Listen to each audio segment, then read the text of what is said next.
no, it's too hot. Way too hot. There you go, everyone. There we go. Welcome to episode 25 of Yorkshire Tea XP. Brewed in the heart of Yorkshire by three MFL-obsessed managers. Myself, Big Mr. K and Bruce Leet. We're pros, we're pundits, we're content creators now. We're smashing life. We're quarter of a century in. God, I'm slow today, boys. Trying to figure that maths out. Everything we say in this video is financial advice. Yes, it is financial advice. Absolutely. We are directors of Metaverse Football. How are you both? Good, mate. Thanks. Yourself? Good. Really good. Still in a happy mood. Still in a happy mood with MFL. Yeah. Yeah? Yeah. That sounds super convincing, that does, mate. No, I mean, I'm not mad at it. I've just got some thoughts on it since the season started, and I've had more time on the engine. I've just got some more thoughts on it, and it's not necessarily negative, but yeah. Is it United 10 games unbeaten now? Yes. Yeah. We're champions, lads. It's already happening. We're going to win the league this season. Obviously. That's what Arsenal I are worked out. obviously going to bottle it. And City are just shit now. And we're not losing another game under Carrick. So From where you was to where you are, I mean, pretty good chance of Champions League, to be honest. yeah, I think that's locked in. I honestly think that's unbelievable. Locked in. Yeah. And Villa obviously losing on Friday night was helpful. 100. Yeah, we're sat third now. Yeah. How did Hull do? Yeah, we won, so we're doing all right. But we were, I don't know if that put us third as well.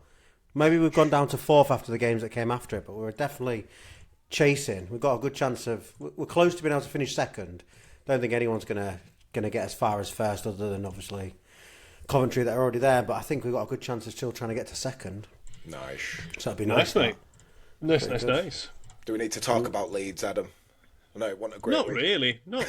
other than, I think the main thing to take away, I know there was loads of afters after the game, like Guardiola not being happy, Fart getting sent off. I have no idea what that was all about, but whatever. It was the one thing that I think most of my friends who were at the game, including my dad, who were just basically condemning the booing by fans because they had a small break within the first 15 minutes to allow those who were celebrating Ramadan to break their fast. That's nothing. Now, it's not on to be booing it. No, it's nothing out of the. It's been done before. It's happened loads of times. Yeah. Exactly. I mean, on the commentary, they were saying that maybe because they put it up on the screen in the corner of the ground, that's what they were doing. For maybe some fans hadn't seen, but any fucking morons who had seen that and still decided to boo, fuck off. Just get out of the club. Not interested. Yeah. It was ridiculous. Otherwise, competitive game. City deserved to win. It was a very hard. We made them fight for a point. For 3 points. Totally fine with that. We could have taken a few chances. It is what it is. We're arguably in the best form out of all those teams down there, and we're looking comfy right now. I would have thought at the start of the season Leeds are going straight back down, but they've proven me wrong because they're doing fucking brilliant. System changed. It was very much required. If we haven't changed the system, we'd be in a lot of trouble because he was trying to play in the same way we played in the Championship, and we haven't got the quality of players to do it. And then also losing certain key players through injury and stuff. It was just like not didn't make sense. We're playing to our strengths, and we're making us very hard to beat at home. So yeah, that's all we can ask for, and just see how things can hopefully just keep churning and running over season after season. So yeah, I think you'll stay up. Yeah, we should do. You've got your West Hams, you've got your Forest. I mean, you've got Spurs now who are really firmly throwing the hat in the ring. I think they're going down. I mean, I've not looked at remaining fixtures for Imagine various having amounts that of teams. stadium and getting relegated to the To the Championship. Championship, man. That would be mad. It's just indicative of how poorly they've also been run. Yeah. I mean, you can sack your manager as much as you want, but they've been very poorly run. So yeah, I've noticed this about teams because like it's happening with Crystal Palace. Like they'll have no success for years. Then suddenly they'll get a bit of success, and then the fans are like, "We want fucking to win. We want to win every game 5-0." And then suddenly everything flips around, and it's like they're out of their I can't think of the word. Like they're going above their station. It's sort of like, okay, you've had some success, but remember, you're still, Tottenham, you're still Palace. Like, let's remember this. Like, yeah, I think you've got the big six. They're still the big six. Anybody else breaking into the top six is doing really well, but they probably, unless they have massive financial backing or suddenly get world superstars in every position, then it's not, without being disrespectful, you are just overachieving, right? That's just what you're doing, and that's great. Keep overachieving for as long as you can. Enjoy it while you can. Enjoy it, yeah, absolutely.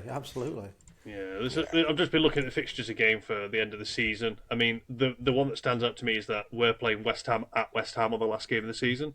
But looking at fixtures, no one's got a nice fixture list.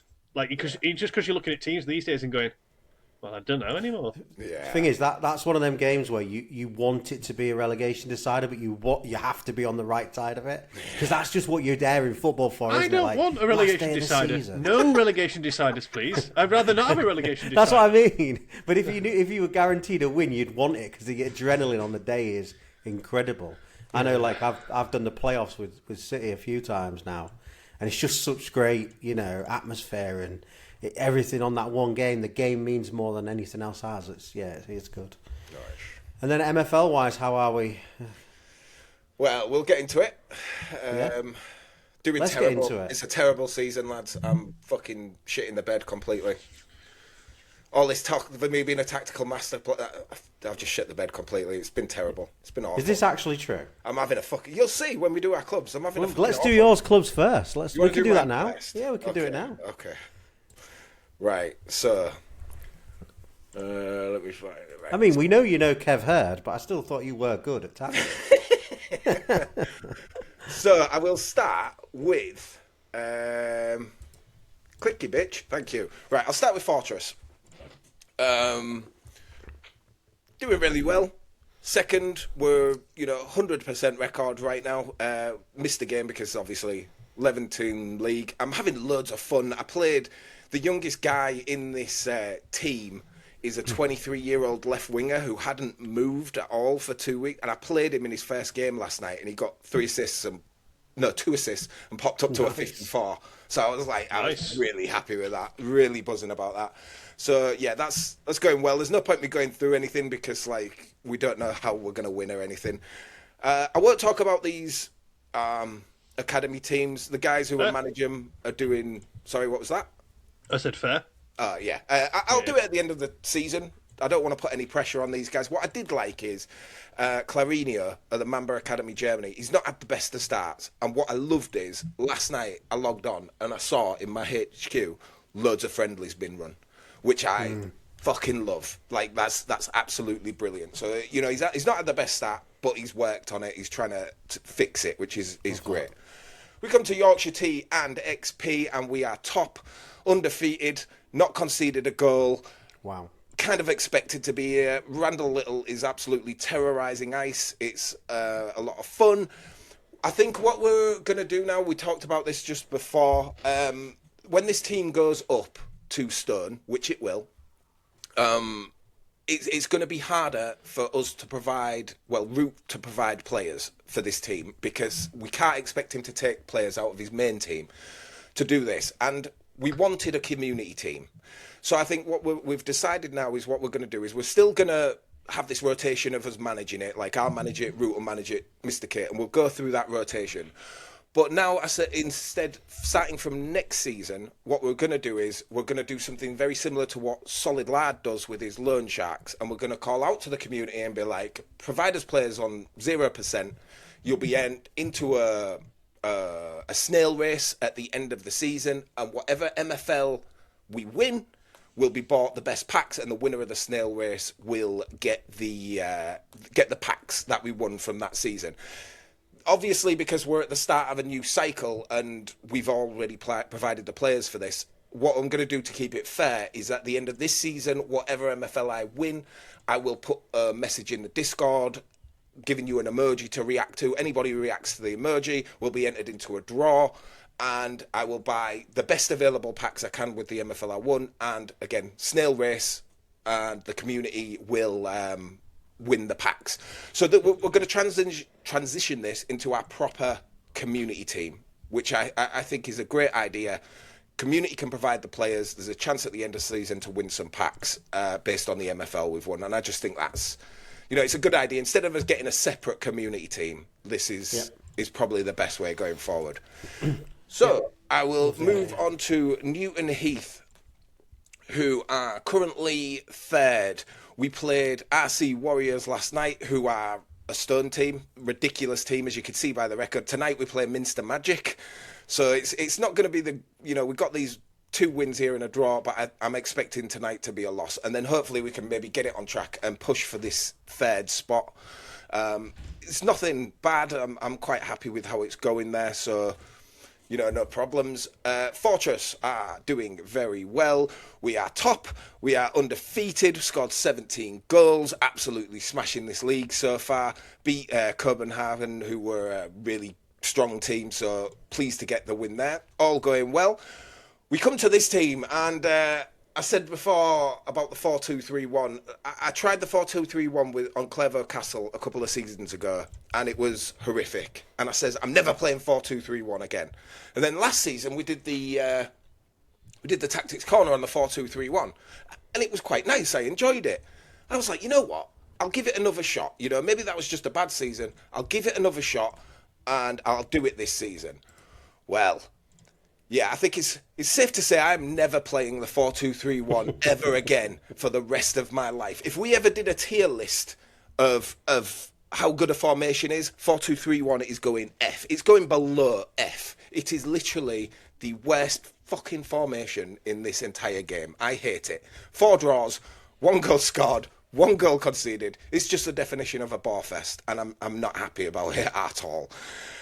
We get on to better news in regard to the Trust of the Process Philly teams. The Philly B team, we are top. We had one of these mad variance games where we just lost 1-0. It happens. Hopefully we can keep it to a minimum. We're far better than all these teams, so I can't see it. There's nothing to worry about. I'm not concerned. We're going to win the league here. We're just going to have a few slip-ups like this. I expect it. No one wins the league winning every fucking game, but it's going really, really well, and I'm enjoying it. I'm loving my little conversations with Trust after the game, because he messages me and talking to. It's like you're talking to your actual owner, like a football club, and he's talking about the game. It's really fucking good. I love it. I enjoy it. I was going to ask if you were having engagement through the season, or if it was just you were getting on with it. But that's sick if you're doing that. Yeah, he comes to me after talking about the performance and what he likes and stuff. So yeah, really enjoying it. Trust the Process Philly A is going perfectly, as you can see. 4 wins, no losses. It's going really good. This one is my fun team. It's the Ricknell Drift, and we're down in 8th, and we've lost the 3 games in a row. But I said this at the start. This is my kamikaze team. This is my slot machine team. Anything can literally happen in these games, and I fucking love it. I love watching the games. It's so fun, because even, I think in this game we were 4-2 down, or something like that, and we came back to 4-4, and then this got, it's crazy. It can just go swing, and it's fun. I'm really, really enjoying it. Lost to Hammers last night.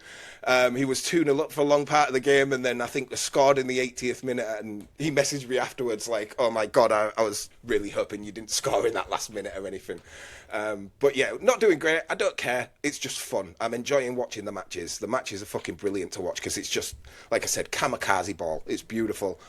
Come to Clairvaux Castle. We are second, undefeated.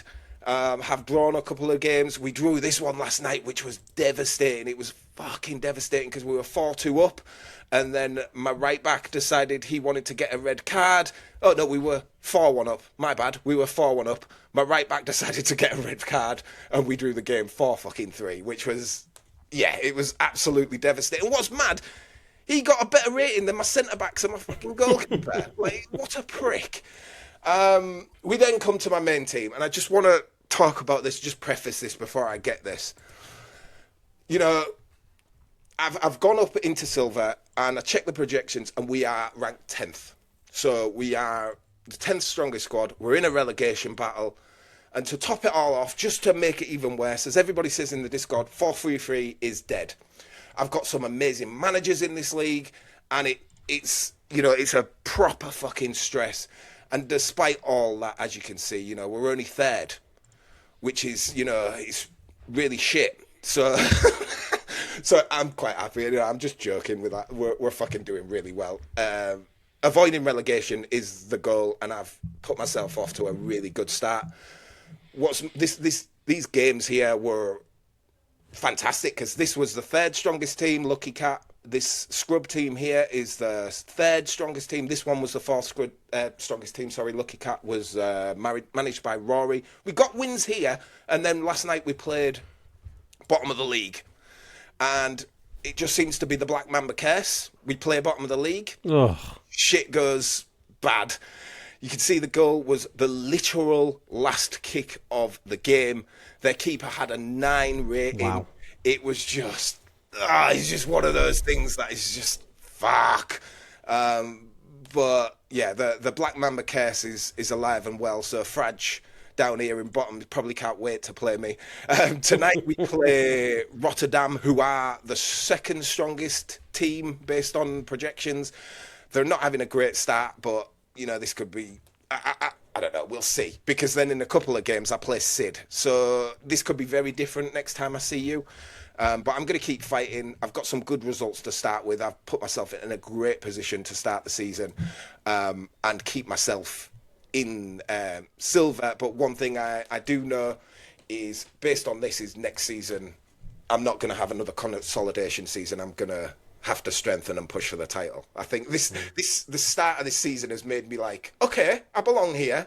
And if I can survive, then next season it's like, right, okay, now I want to go. Now I want to get to goal. So I've already decided that's going to happen because I've been very, very pleased with the start. So yeah, like I said, shit week. Been terrible my start of the season. It's getting that balance, isn't it? Because like you say, you want to progress through, but you don't know at the minute. We'll come on to progression later in the episode. I think like if progression's back, sometimes your players help you, so it's just where you need to strengthen. So if you get through this season and you say you do get a promotion or whatever, or whatever it happens, if you've got some decent progression through some of those higher end players already, if they're younger, you're probably going to want to keep them, aren't you? And then strengthen around them, because I think you can get away with having in your starting 11 one or two players that aren't as good as the others, depending on the position they're in, maybe, or whatever.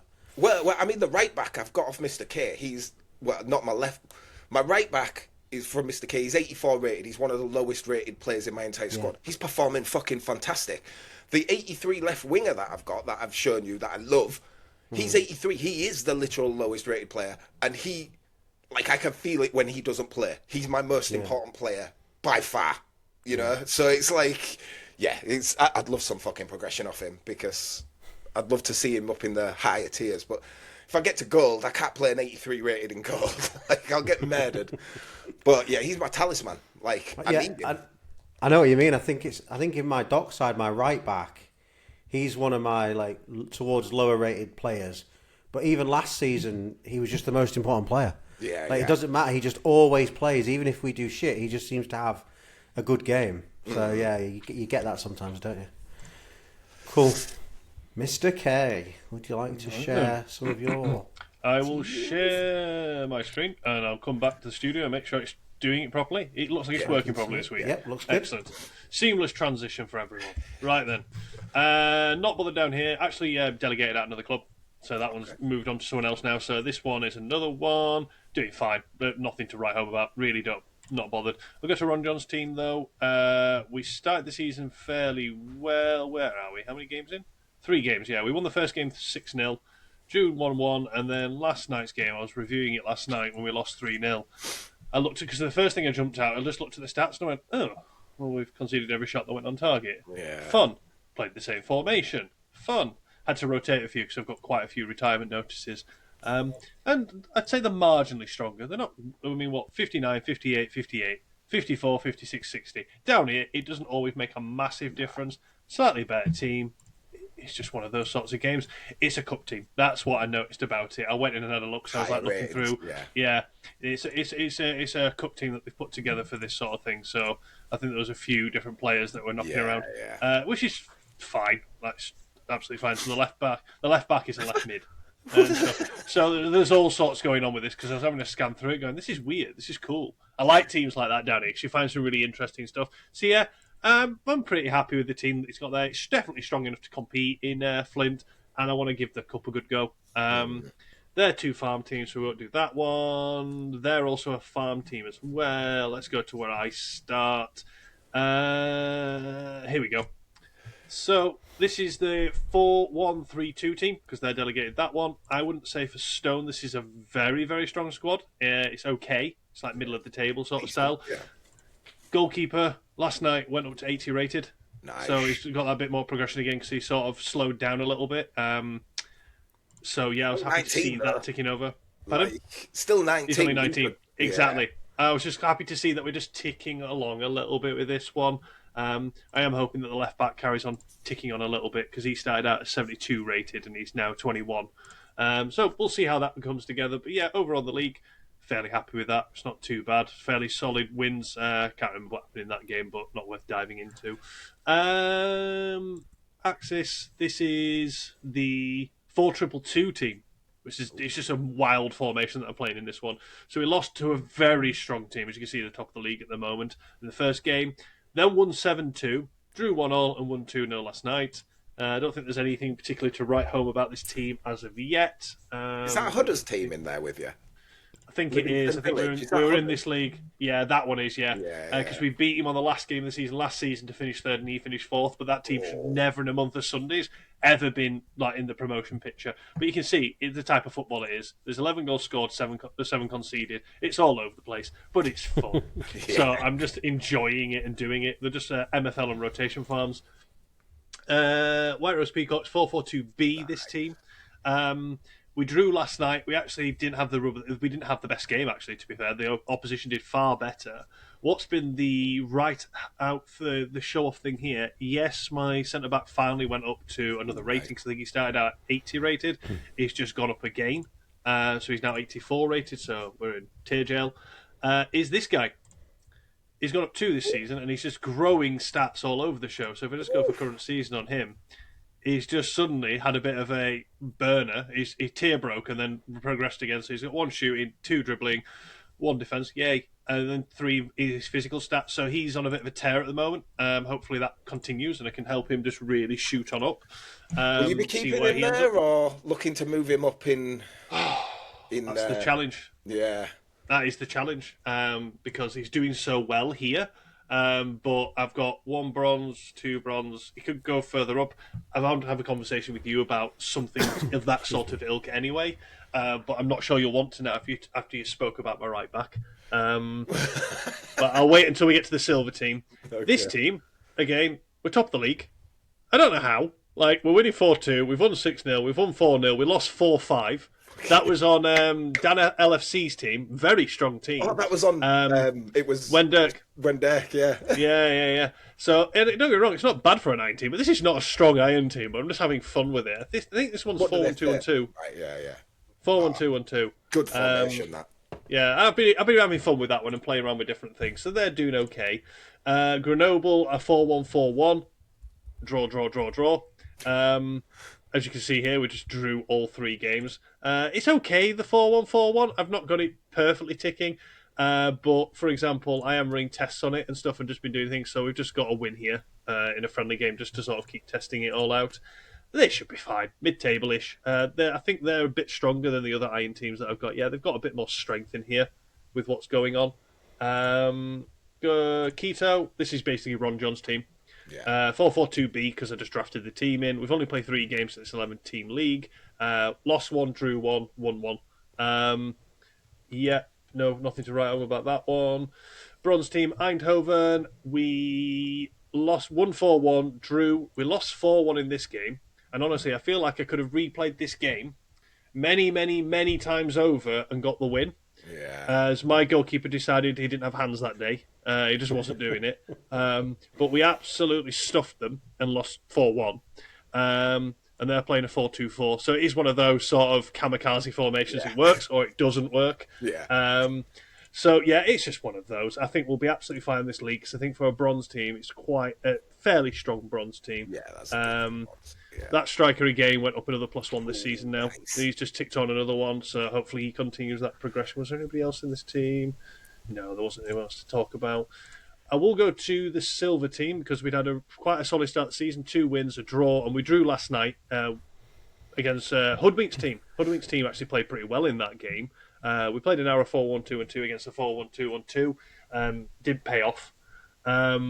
Because the one thing I wanted to talk about was my right back. This one, who's competing with this 90 rated because he was drafted in first, and then this guy was acquired, and he's got the retirement symbol. But he's gone up, I think, 2 this season. Is it 2, 1? I can't remember now. Progress. He's gone up 1 this season, but he's getting stats all over the show. It's like every training session, stats. Every time he plays, stats. So he should be playing every fucking game. Chatting to our manager about this because I also don't want to be a backseat driver on it because I understand trying to do well in this league, you want to play the best right back. Very good right back here. And my guy needed to round out a few of his stats because he is basically juiced because of the 99 as well, but he's been really rounding out. So I said it might be a theoretical that I would have explored moving my right back that's on loan at your team, swapping him for this one, and then I don't mind him playing 50-50 the other right back, that Doroshenko you've got. Let this guy play every game, basically. But given how well Doroshenko is playing for you, doesn't seem to make sense. And Doroshenko's very well rounded in all these stats, and if you've got him working in that way, this guy... I could make him work, like 100%. Well, I mean, if you wanted to do that, I'd be cool because I'll take an 87 right back who's fucking progressing like mad. Like, I'll because I really understand the guy who runs this team for us because it's his second season running it. I understand why he's making those decisions and stuff. I do. It's just so frustrating when I'm looking at my right back. Yeah, every game, and like, he's 28. Literally, I'm knackered. Play. So here we come on to part of the season where I'm really getting frustrated with it because we've played 4 games now with the Dow team. We've drawn 1 and we've lost the others. And some of these games, very tight. Well, I think that one, we just got blown out. This one last night was the one that was just the trigger for me to really tactic test. You're playing some strong teams there, man. Like, oh, yeah. Those are strong teams. Like, well, we lost against Rory's team last night. Yeah. 9.2 from his goalkeeper. Absolutely smashed the life out of him, and he got the 1 goal. It was with the 4-4-2-B. So what I have been doing is working on. I wanted to tweak something with this one to see because that's a very strong goal team. We've been playing loads of gold teams. Oh, 1-2-0. I didn't check in on that one. But I've been working on a 4-1-3-2. So this is where I was doing loads of testing in the background and tweaking it until I got to a point here where I was doing okay, then started winning, and then just started playing loads of different gold teams where I can play them. This was one that I just couldn't get the better of. It kept absolutely smashing me. And you can see how it's turned around. I can't play it every game, but I do think the 4-4-2-B is strong enough to go. So, I imagine we'll come to progression a bit more in a bit. Because I've been quite blessed for progression, so we'll see how we go. Yeah, I've put the progression section back in after it hasn't been there for a couple of weeks because we need it. I think we just leave it in the agenda now as well, and then if we don't use it, we don't.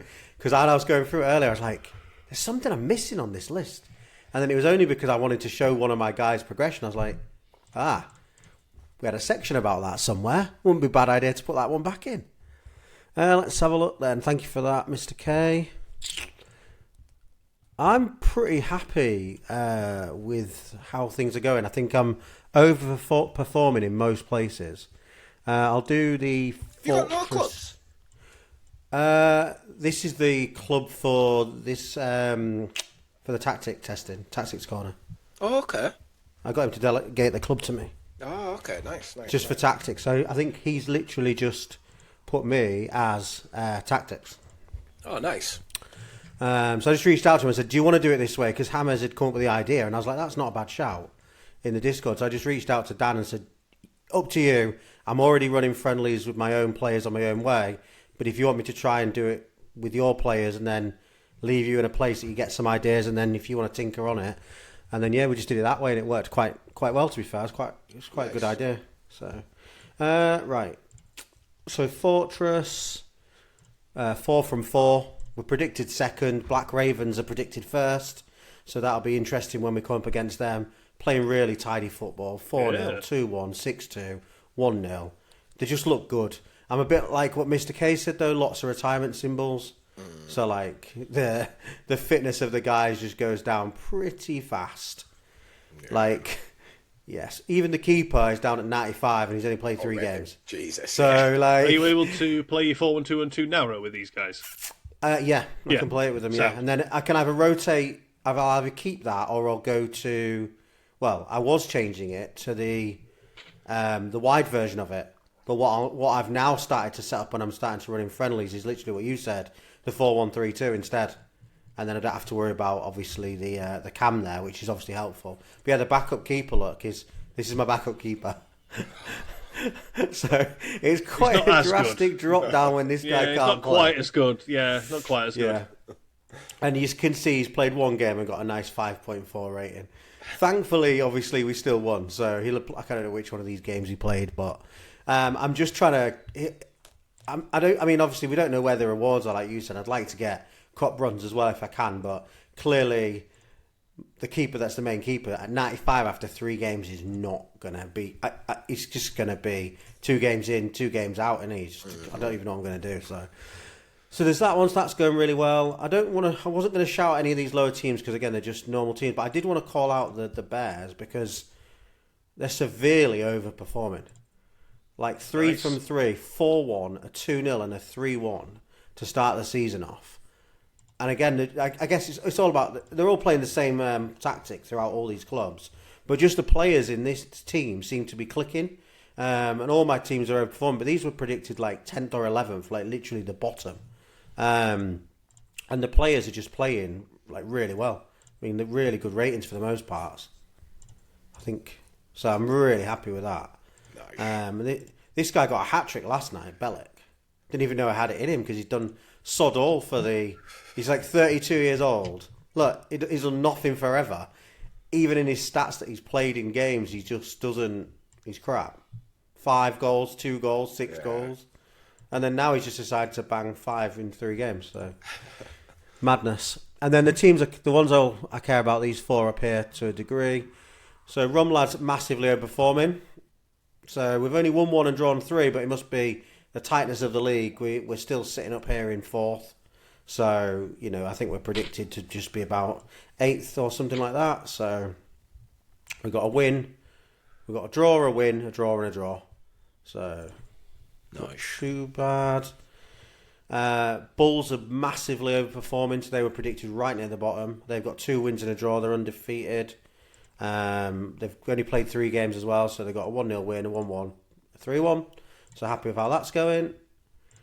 And then Alpine, I'd say these are underperforming because these are the best of my 3 ice sides. I think they are where they said they would be, but they're underperforming. They're just like conceding 3 goals, 2 goals, and not even against good teams. So like Farmhouse and Spire are below me anyway, aren't they? So, and YMP, we got a 1-0 winner down there. Belgian Boozer, we drew up there, so I don't know.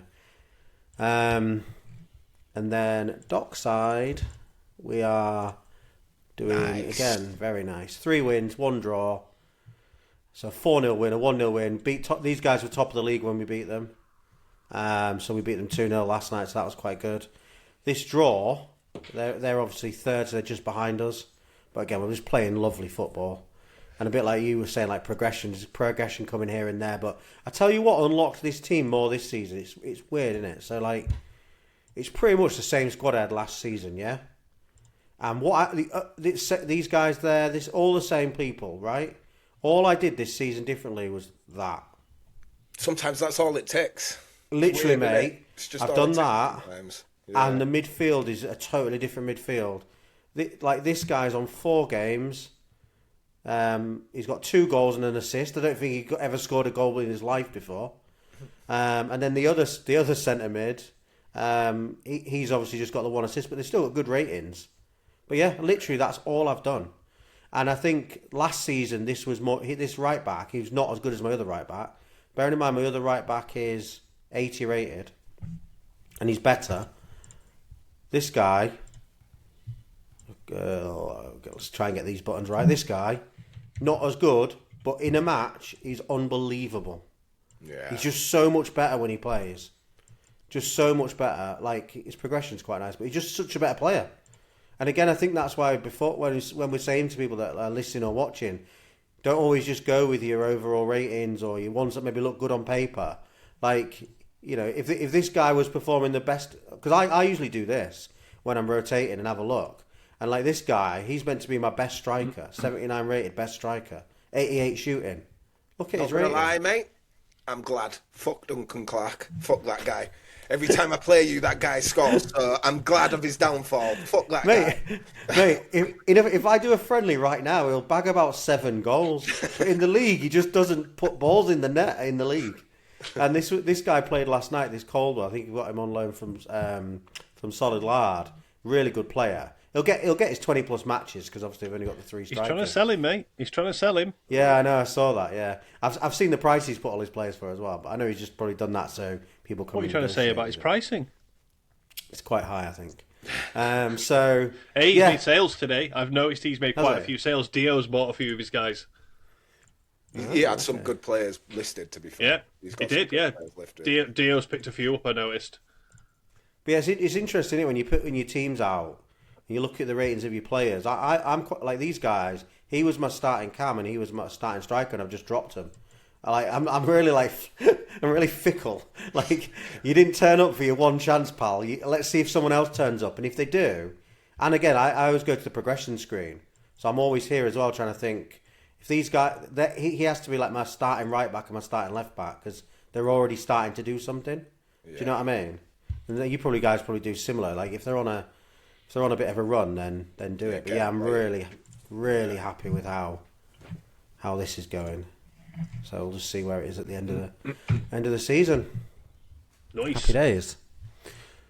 So topic of the week this week, we haven't really got one as such. So what I've thought we would do is I've put a few bullet points just to run through some of the MFL updates that have come out, and then if there's anything else that we want to do, we can chuck it in there. So the first one I was just going to mention was the community meetup in London.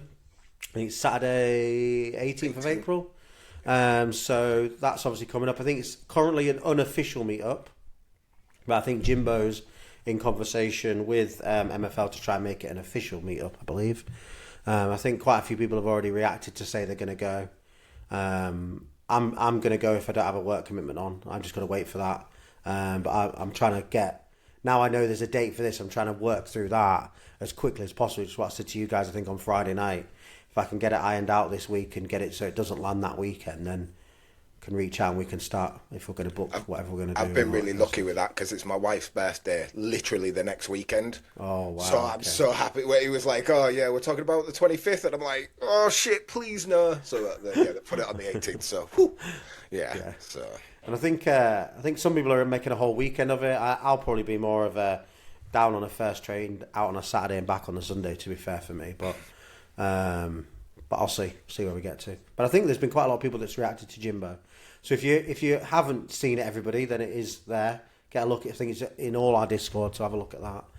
And then I was just going to run through some of the stuff that MFL put out. So have you guys messed with the sharing of the images yet? I haven't shared any, but I think the looks so good. Massive upgrade, and the amount that you can do. I think any option to make sharing stuff like that easy and put it on social media, it just gets more eyes, doesn't it? And it looks really nice. So it's something I'll probably do at the start of next season. Like, oh, here's my squad announcement. Here's but it was too late at this time. I think the season had already started, but I think it's cool. I think it's really now. Cool. Yeah, I think now we've got them cool images and you can share them in different places as well.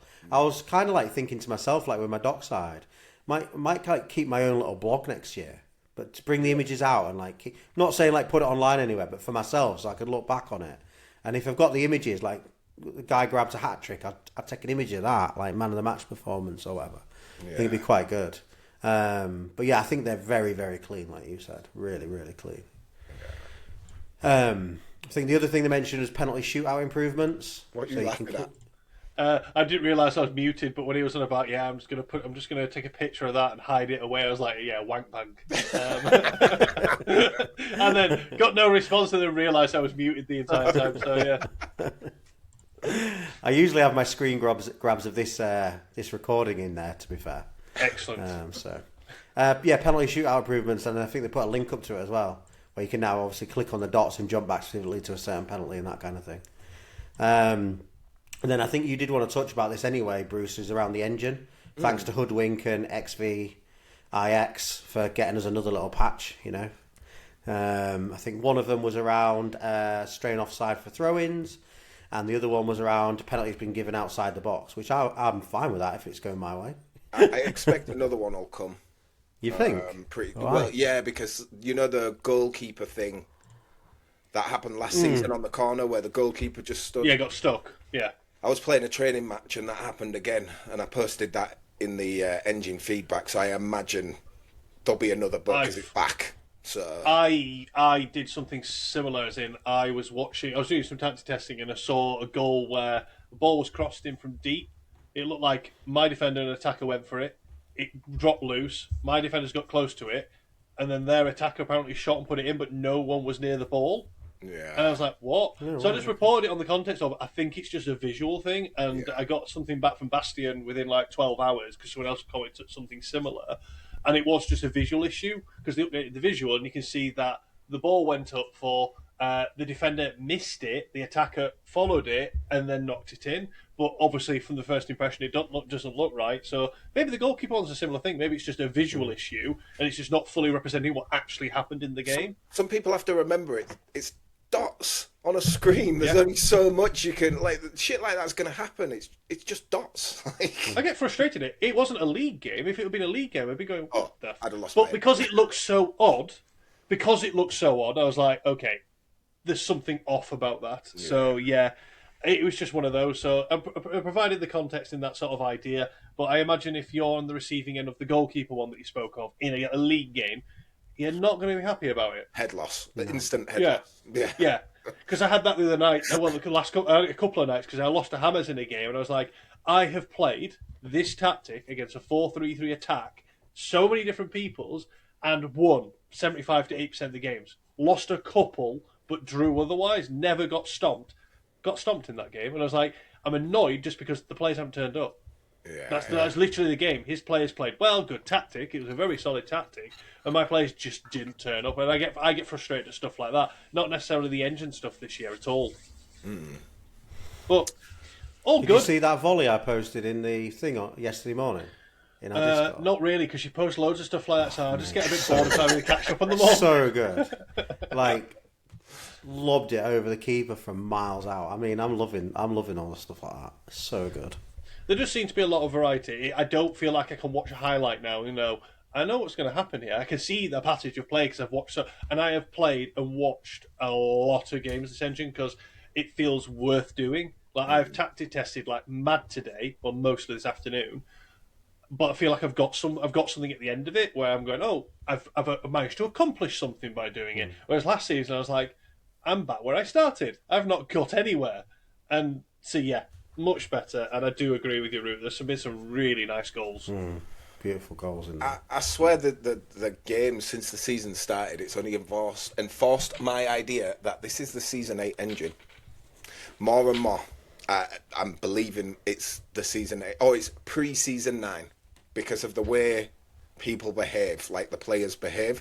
They're doing stuff that didn't happen for the last 3 seasons, but it happened previously, and I'm like... To be fair, I don't think it's a bad thing because season 9 and 10 were boring and predictable, and I hated it. But all the engines before it, I liked it. It just seems like a bit of a step back because I'd have thought if we'd have gone back to anything, it would have been season 9 and 10 and restart from there. Because obviously they had to take a step back from last season because I didn't have a problem with last season's engine, but I think universally it was probably the worst engine. I hope. They didn't archive last season, so I hope they fucking deleted it. I don't want to see it again. Deleted it, not archived. I mean, if it has gone back to a previous build and then they've built upon it, ideally that is the way it should be working. Like we're constantly evolving. I just thought it'd have gone back to season 9-10 engine. Maybe because that was that's what I would have thought. But it seems to have. If they have rolled it back, it seems like pre-season 9 engine. It would make sense though. Because I loved Season 8, and I properly loved watching all my matches in Season 8. Yeah, and same. The way I feel now, I am loving watching every game, like I said in the last pod we did. So it wouldn't surprise me if that's the case, because that was back... Not that I haven't enjoyed any of these in the middle, but not the same way I enjoyed Season 8. And that wasn't because I was winning all the time. It's just the way the games looked. Yeah. And so I would agree with you. I feel like we're back there, but in a good way, clearly. Yeah. I also don't agree with people who are saying, oh, wingers are dead and right mids are OP. It's kind of true. I get what it is, but it's not like they've gone, right, we're going to make wingers shit. It's just the changes they've made to defence have made them behave differently. It's made everybody behave differently. Because now I've noticed if my striker drifts out wide and he pulls inside, the fullback will stay with the winger. Because the defensive AI. But what I'm also noticing is if the striker does that and you're in a 4-1-2-1-2, say, then the right and the left mids are starting further back. So when the striker drifts out wide and pulls the defender with him, the fullback isn't recognising the wide player as like a threat or as like an imminent threat. So when the striker drags the fullback into the middle of the pitch, it's opening all this space. And that's the knock-on effect of what's happening. I think the fullback's, what's it called? The cone of like threat needs extending to wide mids, because I don't think it goes, because of their starting position, it's not picking them up imminently, you know. But So like their field of view type thing. Yeah, like the threat zone or whatever. Yeah, you know, the wide mids are just out of it, which is making them look as though they are amazing, because they are. They're performing amazing, and it's a lot to do with that, I think. But wingers aren't dead. It's just shit behaves differently. Because now when I've got like a winger on high freedom, and he pulls players out of position, last season my fullbacks were pushing up, but it seems the defensive AI has affected how fullbacks go forward. So that space that my winger created out wide used to be filled by my fullback. Now it's not. Now my centre mid is going out there. And I'm like, well, surely that would be better because he's got a better passing. He's going to be better at crossing. But it leaves a massive hole in the middle where he's gone. You've got to stop that. Didn't you post something where you said like you thought the freedom wasn't doing, like, affecting it anywhere near as much as well though? It's really weird because I've tested on all my front three on low, all my front three on high, all my front three on balanced. I think high, like last time it would make them cut in a little bit. Now, if you're on high, they literally go anywhere. But the problem I'm also seeing is when I put them on low, they're still swapping. And I'm like, you should be stuck. You should be static. That's your position. You're left wing. You stay left wing. And they're still swapping, not as frequently. And so that's why I'm like... Yeah, because logically in your mind, you're thinking low freedom, stay in your zone. Yeah. Balanced, go into the middle. And high, you can go to the other side and swap. And that's how your brain logically would think of that, isn't it? It's not doing that. It's more frequent on high, obviously, because it's all the time. But on low, I'd expect you stay on your wing. But they're not. They're still going. But I guess that might also be to do with the attacking. However, because of this, and I will say this is my tip to anyone, because if I could switch to the 3-4-3 with Mamba, I would have done it. Because of what I've just said, the wingers on high freedom, all your front players on high freedom, will tear the fucking defence apart, pull them everywhere, with the wide mids pushing up. Now, the big thing you've got is the defence. And, you know, these things that I've just talked about, they're even more pronounced when on a three-back, because you've only got three defenders back there. But if you just fuck off defence and just relentlessly attack, then their defence will be absolutely obliterated. So I would switch to 3-4-3 if I could. I've spoken to a number of different diamond managers this season, because we've been chatting about various bits and pieces. And I tested and worked on a 4-1-2-1-2 narrow, just as a sort of a thought exercise. Got it to a point where I like this, I've enjoyed this. And the same with the 3-4-3. I loved the 3-4-3. It was a lot of fun. Because exactly what you're talking about, and some of the other things I've spotted, because what seems to be incredibly effective this engine is width. Yes. And the ball being swapped from one engine to another, because that's where you're likely going to concede attacks through. They're not going to focus on one wing. They'll focus on a wing, then flip it over to the other side for a fullback, a wide man, or a winger. But the left mid and the right mid tend to be in that pocket of space in front of a fullback, whereas your wingers with the fullback, so it's harder for them to contest the ball. And then being able to cross the ball in is very effective. It's very, very effective. Yeah. But if you can do that with your, as you say, very mobile front three, I actually had the striker on low freedom, and he was bagging for fun. Nice. Absolutely having the wingers were all over the show, so defenders everywhere, and they're getting bombarded by the wide men coming round the side of them as well at the same time. It is a very fun formation to work with. You can absolutely suffocate opponents with it. Yeah. So much so. I've honestly width, and then people's considerations. Okay, I've said that the best way to do it is being able to ping the ball one way side to another. I don't think there is a way to fully stop it. There just isn't. It will happen. So I've approached it from a different thought process of, okay, well, what is the problem when they do that, and how do I solve that problem defensively? And that's what I honed in on, rather than trying to stop it. Because when I was showing the gold team games, and I had that series of losses against a very strong team, I think it was an XVIX team, so I was like, I want to play against him. I want to, because he's got a good setup here. I focus more on the second phase of defending once that switch of play happens, and how I can nullify that threat, because I couldn't stop that big switch. It's just not an option for me, because I've tried everything I could think of. I just don't think there is. I wonder if that's potentially why 5-backs with wing-backs are seeing a little bit more joy as well, because they sit in that ideal spot of, if you've got a winger, I've got someone to cover you.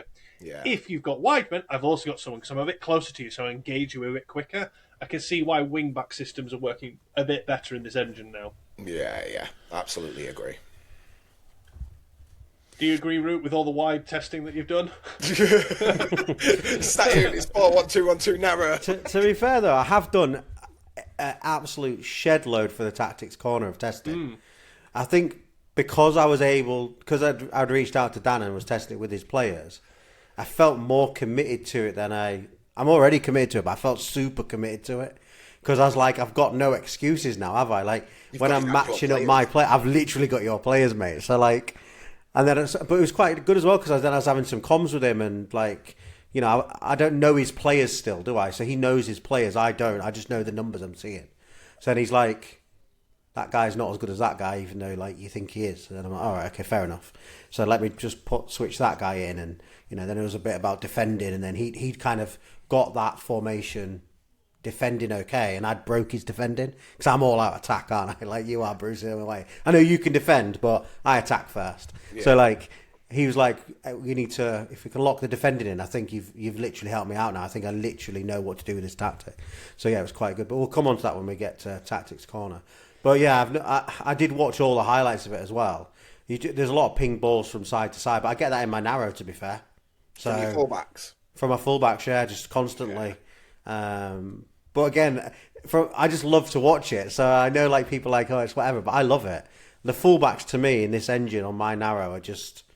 They've made me... And they're all your width. Like, they should be getting tons of assists, I imagine. Like, yeah, well, assists for assists. To the point we were saying earlier, like, one of my best fullbacks in one of my clubs, and I just love the player. I think it's the one I got from you, Mr. K, is he Colombian or something like that? I forget, so I'm not going to bring it up. I can't be bothered to find him, to be fair. But whatever he is. But I didn't realise he's absolutely shite at passing. Like, his rating of... So he's got a good OVR, and all his stats are really good, but his passing is shocking. It's like 40. So in this engine, that's not good. So I've changed him out to my older left-back that's, like, lower rated, but his passing's like 70. And that makes a massive difference. So now I'm like looking at, for the mid-season, thinking, I've got 3 per club. In some of my other clubs that I care about, I'm not really bothered about in Flint and Spark, obviously. But in my ice clubs, I'm now looking at those left-back and right-backs thinking, do I need to bring somebody else in? Because I know how important the passing is. And if we do continue from this engine to build from this engine, you would like to think that going forward, pass on your full-backs, if you're playing the way I am, and is going to be more important than not. So yeah, I think in the narrow especially, you've got to, like, no matter what engine, I think passing on your fullbacks is very important, because they are your width. They are literally all the width you've got. So yeah, in a 4-1-2-1-2 narrow, if you've got shit passes on your fullbacks, that's going to be a bad time, because you're just condensed. You've got nothing. Yeah, and because obviously the way I've set the narrow up this time, and I've got both my strikers on cross less often, which I didn't have in previous seasons. Like, because I obviously don't want them to cross, but now the fullbacks really do it because they're not drifting out either to try and get the ball to cross. They're both staying pretty much in the middle, you see. Which is why I've changed my... It's weird for me because I always wanted my cam to be the third striker, but I'm not doing that anymore either. So now I'm really looking at my cams because now the cam is like a provider. Yeah. He's like the third provider in that thing. So the two fullbacks and the cam, that I've switched up the way I'm playing, even though my tactic isn't massively different. So now I'm like, look, I've loaned a couple of my cams out because I'm like, oh, they're not great at shooting, but they're brilliant passers. And now I'm like, I want him back. I want him in. So like, I don't want the one I've got, but it is what it is. Couple more things then, just on the topic of the week, and then we can dive into the tactics corner unless anybody wants to throw something in. I think it was quite interesting. They said about their back office improvements, and they've reduced from 4 hours to 15 minutes for league creation. I noticed cups went super quick. They were usually waiting all day for cups, and they were like done, bang, like, morning, like afternoon, early afternoon. I was like, nice. Yeah, so that should probably make it'd be good for when we get to some of the maybe mid-season. Maybe they'll do some comps, or certainly after season, between seasons. But I wonder if there's more chance that they'll do some more of those things because they can knock them up a lot quicker. Also, they've got to have the idea and what are they going to do it and how is it going to be banded out and what would the rewards be. But if they can smash them out in 15 minutes, there's more chance they're going to do some of them, isn't there? Because why wouldn't you? Yeah. Because you can smash them out that quick. And then the other one was, I found it, implementation of the XP energy system for subs. As plus, obviously, working on the new interface and training. So they've called those things out. So I think we all know that subs are going to come. Do you think they'll be here season 13 then? No. You think it'll be 14? No, because I think it's going to take a while because they are going to have to fully overhaul the XP system. And it's just how long is that going to take? But they're also doing the site update. I think that's going to come fast. Like the site update, the new looking site. I think that's going to come fast. But the amount of work that will have to go into, because this game's like, what, two years old now? So they've got a set way and they're going to have to rip it up and start again. And then they've got to think about all the players that they had before and not affecting it too much to, you know what I mean? So I think that'll take a little bit longer. I think that's one of those things that is going to be there for, like, delegation. You know, we knew about delegation coming in, like, season 7 or something. And it's only just come out now because of the backstage stuff. So I think that's going to be one of them. It's coming. We know it's coming. They always deliver when they say they're going to deliver. I just think it's going to take them that's something that's going to take a while. Do you think the training changes will come before the subs? Or do you think it could be about the same or the other way around? I mean, it might make sense because they're talking about possibly changing the way training works as well, aren't they? So it might come at the same time. It might make sense to do both at the same time rather than, okay, we'll bring out let's do the training and then they've got to work around the sub XP and stuff, so it might just make sense to do them both at the same time. I would think anyway. It's going to be interesting, I think, the training one because, like, sorry, Mr. K, was you going to say something? Right. No, go ahead. I'll come back to my point. I was just going to say the in-train will be interesting because it'll be, say you can do something like I want this week either the team or the player, however granular it's going to be, to focus on like speed, like endurance thing. It'd be interesting to figure out how they know how much that can do. Because say you've got someone that's naturally he's 23. We all get these slow defenders. Like surely there's not really a world where he's ever going to become an 83, right? As in pace, I'm on about. It depends if he's got the potential to do it. That's the thing. Because like in your mind you think, oh, there's no point in me training him on pace, even though that's his weakest. Because if you're that slow, how fast can you get? But then someone that's already faster, can they just get? I don't know. It's going to be interesting. Mr. K, what was you going to say? Yeah, I was just going to elaborate on that point, but I'll go back to the point I was going to make a second ago. It was that sort of training idea. So you say you've got your 40 pace centre back that's, I don't know, 70 rated and stuff, and you want to boost his pace. It's like over the course of the season, we don't know what the potential is, but say his potential potentially he can get to 80 rated, and so it's X amount of potential plus ones across all these stats. A certain amount of them will go to his core stats, and then there'll be a random bucket for the other ones. It's almost in my head the training. It's like that assortment of the random bucket. You're increasing your odds of the random bucket assortment of stats Go into something, to go to something specific. Then, like my striker showed you earlier, it's going on defending. One went on defending. I don't know how many of those stats he's got this season were random bucket ones or just core stats. But if he was on a training program and I wanted to put it on pace, that rather than get the +1 defending, it goes on his pace because I've got him on that training program. But I would say surely there has to be a trade-off if you're trying to increase you're improving something, giving you a better chance to do this thing. What's the trade-off in doing that? Is it okay? They're going on specialised training, therefore there's a slight hit to their energy level. I think the trade-off is okay. I want him to work on speed. Let's say he's got no speed, but he's not getting as much. Let's say he's a defender. He's not getting as much defending XP. So he might have all his progression in the defending, but he's not getting the XP for it because you're trying to focus on pace. And I think that'll be the trade-off. Well, that's the thing. That's an interesting point because the points, the XP in defending, it would be the XP in the core stats for a defender. He won't get as much in that bucket. It's just under my sort of proviso, it would like all the random points that they could get. So I don't know, say there was 80 stats overall that they're going to get, but between from 70 to 80, it's like, I don't know, 10% of that is in the random bucket generator thing, that we're just weighting them all into pace. Great, but you don't know when they're getting them.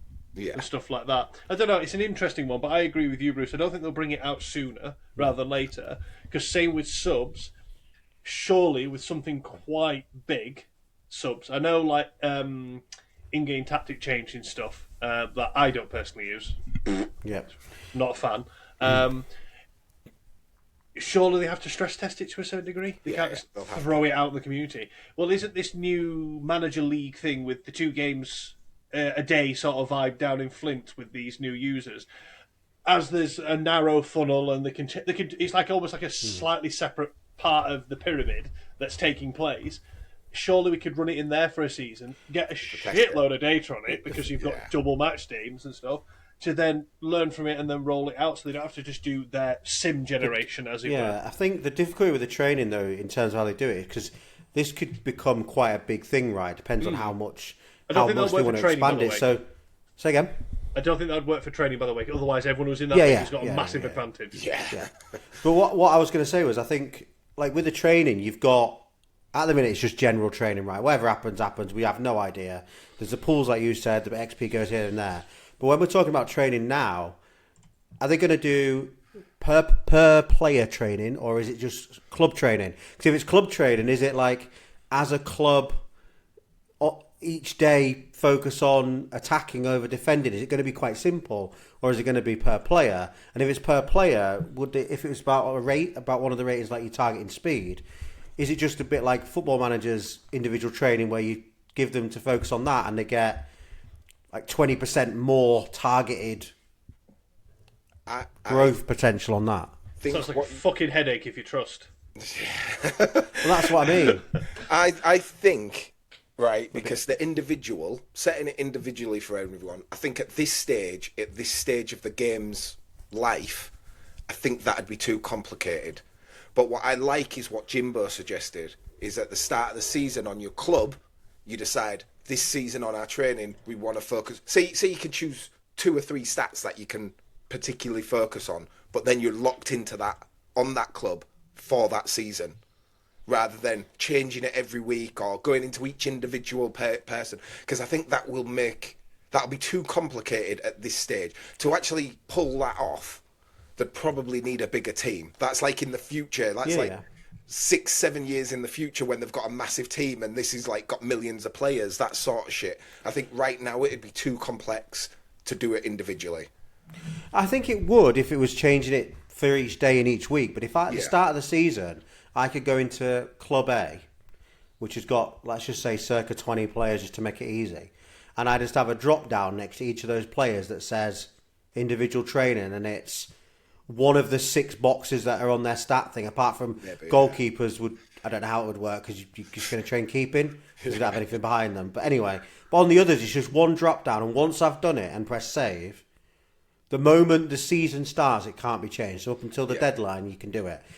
I don't think that would be that difficult. Obviously, the calculation, the metrics behind it that I have to think about. I wouldn't want to do it on my agency. It'd be by club. Oh, it'd have so to if be you by delegated your clubs out, whatever. So I don't think that would be that difficult. I would almost prefer to have the time and effort go on individual training in some respect like that than anything change in terms of general training.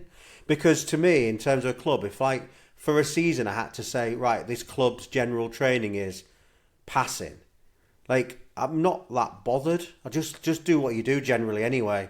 This is, again, it's everybody's personal view. But if I can choose in my drop down, but like I was just saying to you there, I know that passing's better for my fullbacks now. Now I know this 40 rated isn't suddenly going to become like David Beckham at passing. But if I, for this season, before it locked in, because I was training, I realised it was that. And I know his other stats are there or thereabouts I'm quite happy with. I'd have just put his on passing. And if that just means he's got a 20% or whatever percentage extra chance that he gets a passing +1 or +2 or +3 in that season, I'm quite cool with that. But if it's, and it can be based on metrics, right, as well. I'm quite happy that even though it's a training thing, like, does it have to be just on training or could it be on how they perform in the matches? So if he's getting, like you said, loads of assists. No, I mean, eventually, I'm on about like the progress. This is what I'm saying. So training can be massive, can't it? Because it depends on how deep they go. But because, again, you got your club just for a season, like training by the club, I'm not too worried about, because I wouldn't, unless I could change it quite constantly, I wouldn't know what focus to put on. But by player, I'll know instantly. I'll know instantly on all my players inside a club. Like against striker, maybe it's like, right, this guy's just slightly lower than what I'm physical, so I want him to physical train all this season, and if I put him on that, you give me a X percentage chance that he's going to get physical boosting, because you're sharing more of the X people to that, whatever. My only problem with that is if it's why a big reason why I don't think they'll do it is just I think that could probably be abused. Maybe. And I think it's something like if they want to get the feature out, they want as little abuse as possible. And to start with, they might just make it very basic, like you can only do this. But I do think that might, like I could already think of ways I could abuse that to get players to exactly what I want and changing shit to different stuff to get me a massive advantage. So that's one of the reasons I don't think they'll do that. No. Just to make it as easy as possible, because it's going to be a massive change when it comes in. A huge change. So they want as little problems as possible. So yeah, it's a good idea though. I do like it'd be good to see how it'd be abused. Yeah, it'd be good to monitor it as it goes through. I think, like, we've talked quite a lot about the trainers. I think that was our topic of the week, like clearly, because we didn't even realise it was going to be. And to be honest, if we had have thought about it, we probably could have gone on that a bit more, because there's quite a lot of avenues to go down. I think we'll make it, as if we get some more information as this season goes on, maybe it will become it'll a be topic. In future episodes. They'll probably give us more information and we'll be able to proper focus on it, I think. Yeah, agreed. I'm excited for that though. Cool, right, it's that time of the day we do Tactics Corner. So this week we are doing Dan W, so 442. What he wrote out for us to ask him, he put only 1 point from 2 games so far, but I don't think the performance have been too bad, although I did need a 90th minute equaliser to secure a 4-4 draw. What? He's got 1 point from 4 games. What now? Yeah. I'm on about when he submitted it. I know. I just felt like the listeners need to know that it's 1 point from 4. That's all. Yeah. Thanks for being so kind to Dan. Nice. Yeah, you're welcome. This is the first time he's run a 4-4-2, so he wants to get some pointers to get the team in the right direction. The aim is for a comfortable mid-table finish and a cup run. And then he linked our club, and then we've all been doing that. So, Mr. K, do you want to go first, because Bruce went first earlier? Yeah, what I was doing, what I'm going to do first and foremost is I'm actually going to show the club, because I think that's also part of the puzzle when you're doing this sort of stuff. So, in terms of the strength of this as an ice club, I'd say this is a very competitive ice club. Yeah. He's got enough sort of depth and rotation going on. I like how he's sort of kept it fairly thin. Like he's got the 3 spots for fullback where they can all cover each other. He looks familiar. Is he familiar? Yeah, I used to have him. That's why I thought I recognised that name. But yeah, in terms of what he's got here, it looked fairly reasonable in terms of strength. I was looking through, okay, who's he got in various important positions like strikers. There's a fairly reasonable balance of pace, shooting, dribbling's okay, but not great, but I won't worry too much about that. And the physical ratings aren't bad. Looking at out wide, he's not blessed with pace, basically out wide, so that's something to bear in mind. Fullback, same idea, looking at what sort of pace they've got, so generally okay pace between these two. But the only left-footed guy that he's got, which is something I have tried and played around with and I do think makes a difference, the left-back isn't the fastest, but he's got the best passing, which is interesting. Yeah. So he's got very good passing. So again, I'm going, well, that's an arsenal that I'd be looking to make use of. So yeah, that's the sort of things I usually start out with. I look at the squad composition and go from there. I haven't checked the strength of the league to see if he's just felt unfortunate with the league, but looking at this stats that he's got down here, he's not getting blown out. He's lost 1-0 twice, lost by a goal there. He's got a 4-4 draw here. From looking through the games, it's not like he's been absolutely trounced in games. It's just not falling his way. Have you looked at the league then, Bruce, in terms of the strength of the league? I didn't look at the strength of the I'll league. do it now because I've got it. Yeah, because I've got that's interesting. Passed on to me. It's an I like interesting his kit. point. I like his home kit. Yeah, it's smart, isn't it? I like that home Yeah, kit. it's nice that. So yeah, I was looking at that first and foremost to see, okay, well, what have we got and what are we working with? So we're working with something okay, and I think the 4-4-2, I think pre-season, a lot of people were touting it as the formation this season. I think it's got some meritability to being a good formation because of what we've talked about in the engine about what seems to be sort of playing well into the hands of the engine. He's predicted 8th. He's So predicted 8th. It must be a strong league. It's strong. Is it Yeah, like so close? 76 point something, 75.9, 74, 73, 72, 72, 72, 71, 71. Yeah. He'll be and a around few 71 69. looking at that, just rough eyeball. Yeah. Yeah. So he's predicted 8th, so he's not wildly underperforming. It sounds like he's also landed on quite a tough ice league, potentially. But going over to what I was playing around with, I didn't bother trying to max the players too because I've been doing all sorts of manner of tactic testing. But I was like, okay, I run a 4-4-2-B. What works with that, and how do I translate that into this formation here? I'll come on to the individuals, but again, with this formation, I think you can get away with more than previous seasons, pushing the width wide on getting the ball out wide, because the most dangerous aspects of an attacking phase here is when you've got the ball on one wing, and again, the ball gets flicked over to the other wing where there's space because the defence have shifted over, and it's your winger, or it's your fullback moving this way, and the defence are trying to get across, and then you're getting the ball in or playing it back across the box. That seems to be the regular. I have really stripped back tactics this season in terms of like leaning into team instructions over individual. So I've kept most things balanced apart from long shots and dribble less, because those are two things I don't think are very, very helpful in this engine. I was using balanced long shots and strikers, and I've stopped doing it because I just felt like it was starting to stat pad a little bit. It wasn't working the way I hoped. Team depth, I'm not playing around with that. Beginning of the season, I was kind of up here in a number of teams, and it was working reasonably well, but you can very much get caught out, especially with those big sprayed passes. But now the issue is when they do it, they're actually behind your defence, which I don't want, so I've stopped doing that. I've made the block tighter because I can't stop the crossfield pass, but I can deal with how many numbers I've got in front of the goalkeeper when the cross comes in, because I'm increasing the average number of block shots that I'm getting per game as I'm going along. I'm actually running a friendly with a similar sort of style of setup, and it's working really, really well. And I've just gone, this is my standard sort of thing. I know a few people are doing this. I'm not seeing massive benefit to doing that. I'm being specific with who I want to be aggressive to try and stop some of it. The problem with what you just said, like, I'm not seeing massive benefit. I'm also not seeing massive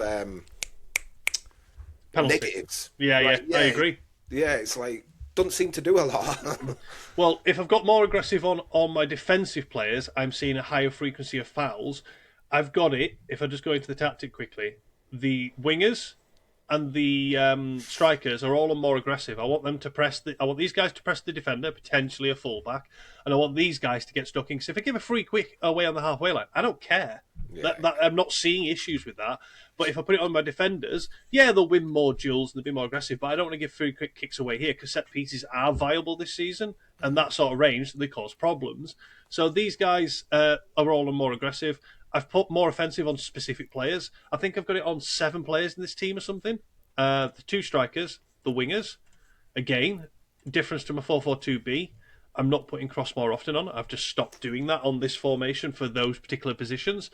More offensive, more aggressive.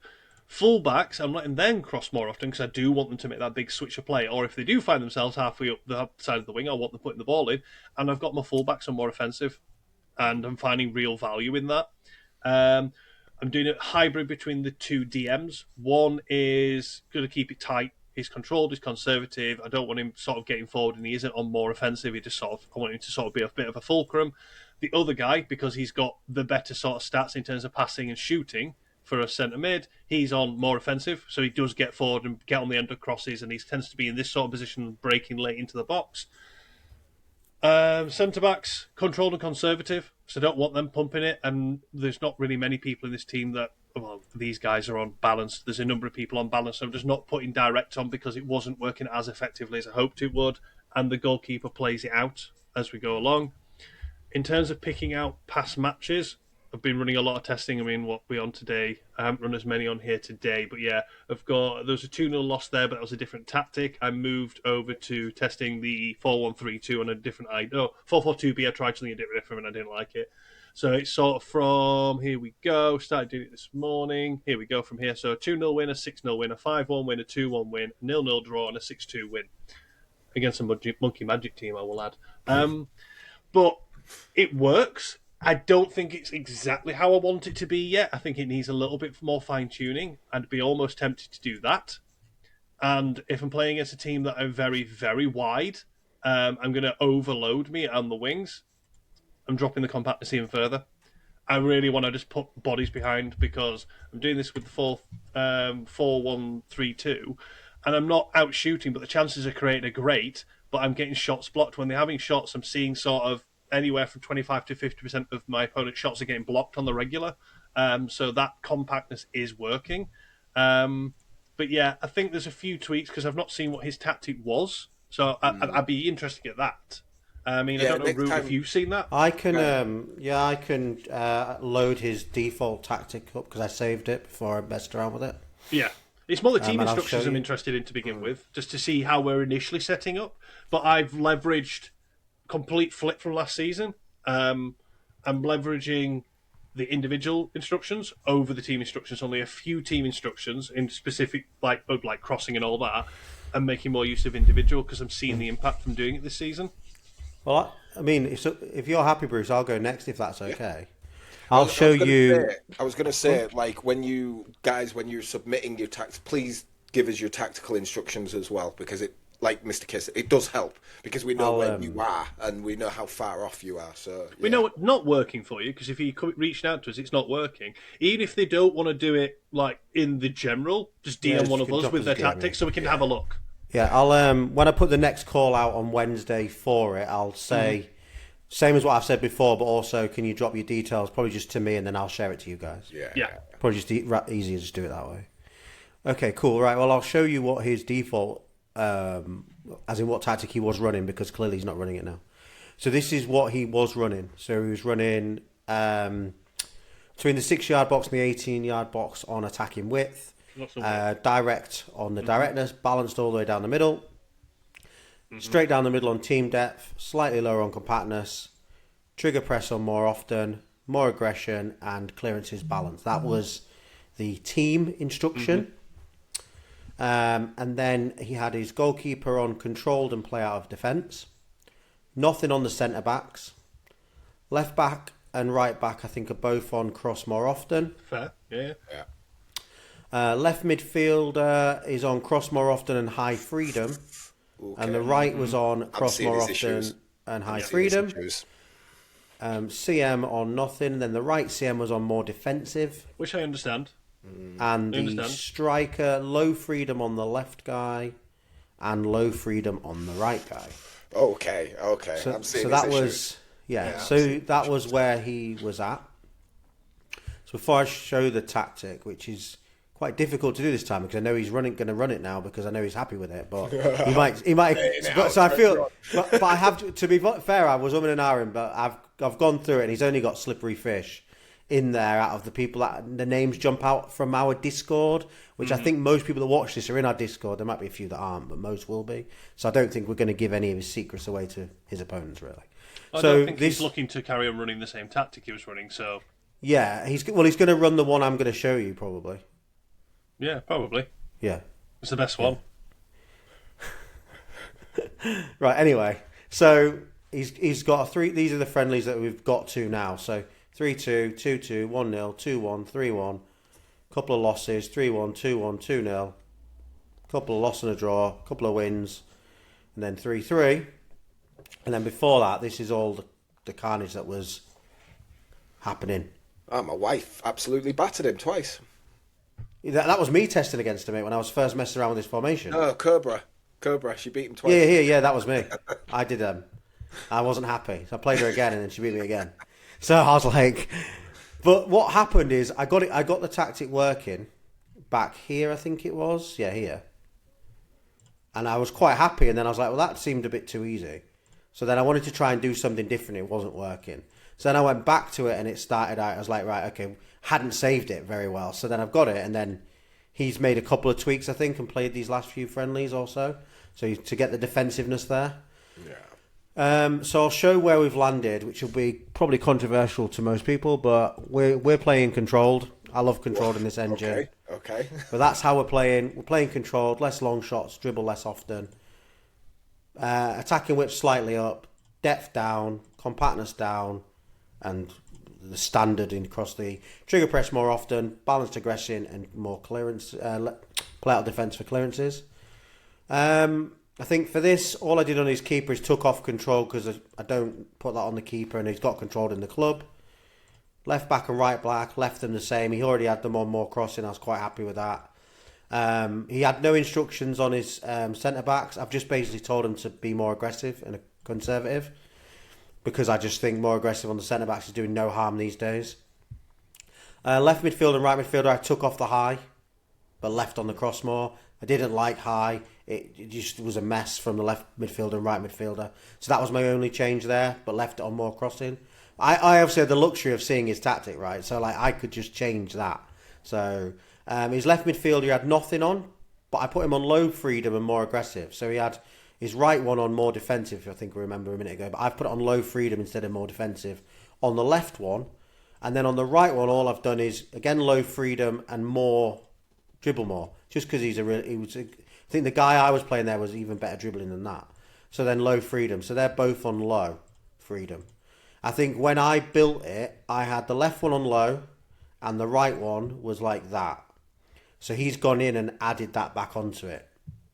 And I think that's what's given him a bit more defensive stability, because I had it basically like that. But then the wingers we've obviously covered. I've taken off the high freedom, and I think he's left it like that. The strikers he had both on low freedom. I've sacked it off. I've got them crossing less to keep them tucked in and balanced. A standard what I do with the two strikers up front.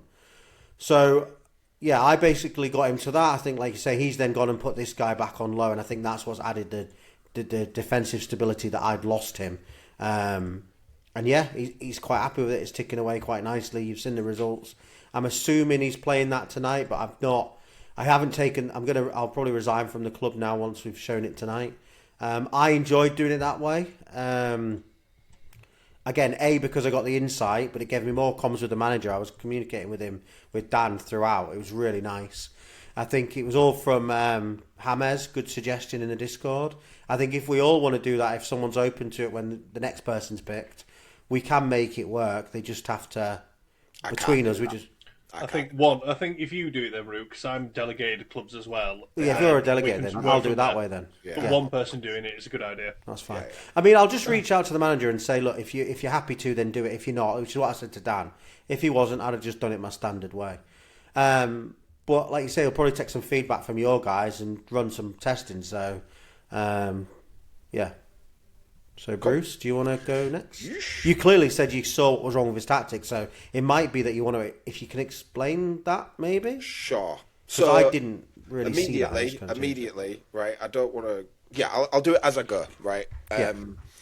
So the past matches, where am I? TC25, here. And I got it pretty good to start with. And I got to... Where did I lose? It was here, where I lost against the 3-4-3, by the way. So I wasn't too mad because we performed pretty well, but we got to here. And then I think I was like you said, I'm a bit bored now. I need to do something else. So you'll see in a second, I was on direct. And I was like, he's not blessed with pace. Maybe if I change it to balanced instead of direct, it might be better. As you can see, the next 3 results were fucking terrible. So I put it straight back to direct and had these 2 games. This one is a loss, but I'll show you the performance. Now, if you look at that performance, that's where you ignore the result. And it's against the 3-4-3 diamond, by the way. Just pointing that out, guys. But yeah, the performance is fucking spectacular. So I wasn't mad with that at all. And then the next one, we smashed 5-2. So I was inconclusive, put it on direct. It's got to be on direct. This is such a direct formation. I didn't do the attacking width. I can absolutely see where you guys did, but I didn't because he's not blessed with pace. And if you see here, I've actually really tried to match his team as best as I could. So I was like, you know, I already found out, like, I'm giving up goals, like, when this is up here. So I brought this right down. But anyway, I'll come to that. But yeah, the attacking width, I didn't do it because he's not blessed with pace. So just keep it in the middle and it should be fine. Same as you guys here, take less long shots, agree, dribble less often because these are individual. I put them on specific people. And then go more offensive because I love attacking. Really low on the team depth because his centre-backs are fucking so slow. You cannot have it high. This middle, no, this death sentence, you're going to get long-balled. I could probably bring this in quick, a bit lower, but you see I haven't gone all the way from the middle on compactors, just a little bit off it, but I could probably bring this in lower, but I wasn't really seeing massive problems. And then on these 3, it's the usual diagonal line there. We go into individuals. Keeper as standard, controlled and play out of defence. Right back, left back, cross more often. On the defence, I just put more defensive. And that's it. Because it's really fucking effective. That I'm finding now. It wasn't last season, it was horrific. I'm finding it's really effective putting that back on your centre-backs. For his wide mins, I just put them on cross. And the problem with him having them on high freedom is that they will go all over the place, and this is really good when you've got a lone striker up here who's got no support. The problem is he's got 2 strikers up here, so having both of these on high freedom, it's just crowding this area. Sometimes you can have too many cooks, and so that's why I wouldn't put these on high freedom unless it was just in a 4-1-4-1. I'd put these guys on high freedom, but in this one you don't need to because these guys will stay here. And also putting them on low, they're not amazingly fast, but they're decent enough pace for ice where you shouldn't put them on low, in my opinion, because they'll make good runs. For the centre mids, I put this one on risky. I can't remember which way round he has it, but I put them both on risky. Never mind, they're both good passers. Must have been. Nice. So I put them both on risky passing, and they just ping balls all over. I told him to dribble more just because he can dribble well. And then on the strikers, as you saw, balanced long shots, cross less often, dribble more because he can dribble. If you can't dribble, don't do that. Like this guy can't dribble, so I didn't do that. And it was just, yeah, like I said, it worked fucking perfectly for me. It absolutely smashed people. The only issues I had were against the 3-4-3, and that was because of the reasons I said earlier, because of what it does to the defence. It absolutely annihilates them. But with the 4-4-2, just keep it fucking, like I said with the 4-3-3 last week, just keep it simple. It's a simple formation. You don't have to go overboard and get everyone to do, it's just simple. And that's the problem I had it with last season. Doing the simple shit just didn't work. So 4-4-2 seemed really dead. Yeah. But with this one, it's really nice. But direct definitely worked better for me than balanced.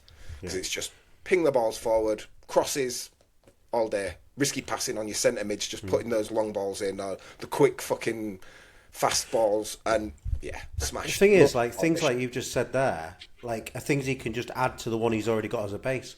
Because risky passing, he could just go on straight off the bat and add that to his 2 centre mids if it's working. I noticed his centre mids are like, I think one of them's like 83 passing. So good passes, aren't they? For ice, he may as well be a Lego. In terms of passing, for ice, that's so. Yeah, put risky passing on because he's got. I think one's 82 or 83, and the other one's like 77 or something. Yeah, which is great for ice. Both insane passing. Yeah. And he can go and try direct because if direct is better than controlled, then go play that. Like, try it with his players. It makes sense for me in control. I know. You've had success with it, but I'm like, Yeah. well, where are you going? Like, you're just pressing Yeah. it sideways. Like, it No. just makes no sense in my head. Like, yeah. But if it worked for you, it worked for you. But... I think I think the thing is, I hone into what I know. That's why, again, it's like always difficult for me to unlock any of the weird. But I mean, clearly it made it work in this 4-4-2. But I can't make the 4-1-3-2 work at the minute in training. Like, but I think it's because I'm going to have to go maybe direct and change sliders. But I'm used to my way of playing. I do like to think the way I play, I'm good at. That's what I like it. So it is what it is. Cool. So player progression's up next, and if it's all right, I'll go first this time because I haven't gone first yet. And then if you want to go after me, Bruce. So I